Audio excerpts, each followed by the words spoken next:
Well, let's get into it then. After coming down a barrage of drone attacks, Ukrainian officials say they shot down over a dozen drones during Russian attack on the capital city of Kyiv early this morning. Media reports loud blasts shortly after the raid, and the siren sounded. Explosions rocked the capital district as air defenses shot down what was said to be Iranian-made Shahed drones. Russia has repeatedly targeted Ukrainian energy infrastructure since October with missiles and with drones. But the National Energy Grid Manager said that today's strikes did not damage any energy facility and hailed the brilliant work of the air defense forces in a post to its Telegram account. After also coming down with a barrage of attacks today, President Volodymyr Zelensky hailed his country's air defense system, which had shot down 13 Shahed drones, he says amounts to all those launched by Wednesday by Russia today.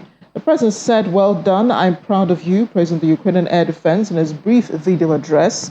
Kyiv City's military administration said a drone fragment had hit an administrative building in the city center and 4 residential buildings, but a spokesperson for the city emergency services told Ukrainian media no victims had been reported in the strike.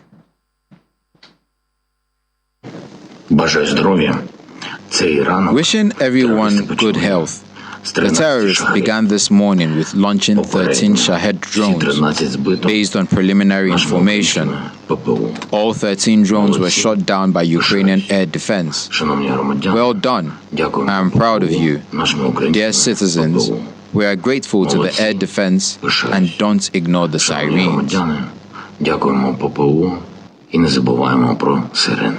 In the meantime, the Kremlin says the U.S.-made Patriot missile defense systems will be a legitimate target for Russian strikes against Ukraine should the United States authorize them to be delivered to support Kyiv. U.S. officials had revealed Washington is finalizing plans to send the Patriot missile defense system to Ukraine, a decision that could be announced as soon as this week. Spokesperson for the Kremlin, Dmitry Peskov, said Patriots would definitely be a target for Russia, but that he would not comment on unconfirmed media reports. The Patriot is considered to be one of the most advanced U.S. air defense systems, including against aircraft, cruise missiles, and ballistic missiles. It typically includes launchers along with radar and other support vehicles.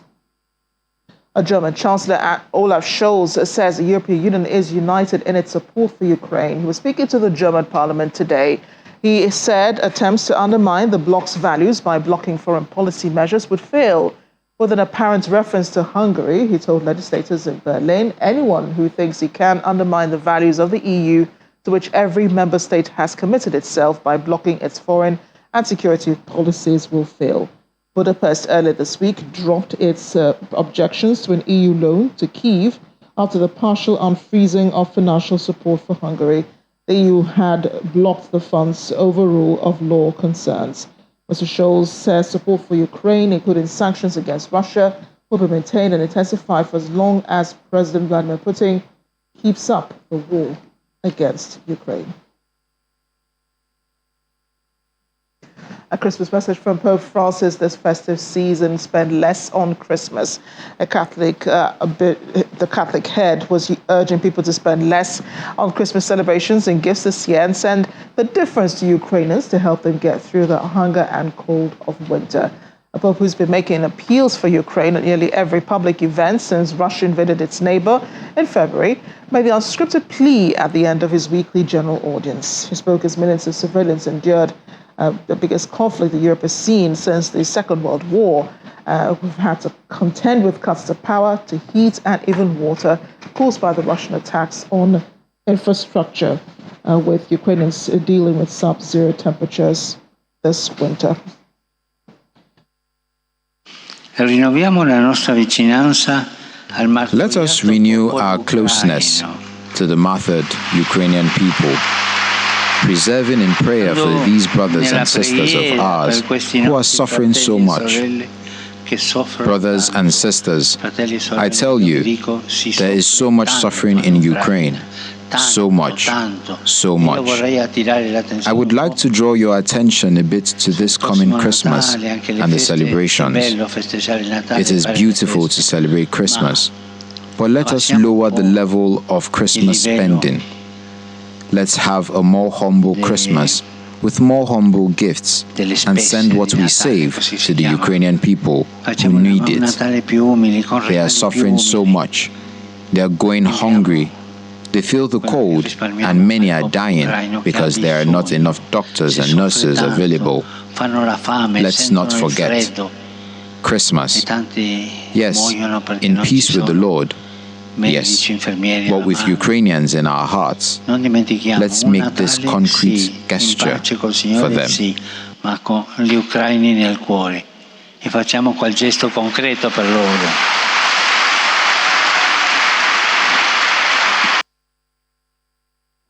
And a huge thanks to those bringing some light in this Cold War in Ukraine.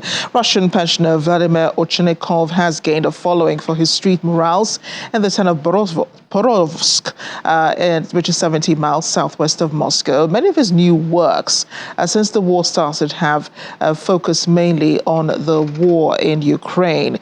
He painted a girl in a blue and yellow dress, the colors of the Ukrainian flag, with a bomb falling onto her from above. Now, beneath her, in the capitals, he wrote the word "stop." The mural fell afoul of new laws passed by the Russian government, effectively criminalizing opposition to the military campaign in Ukraine. But the mural was painted over, and Ochenikov has been ordered to pay 35,000 ruble, that's about $554 fine for the new offense of discrediting the Russian army, which carries a maximum penalty of at least 5 years in prison.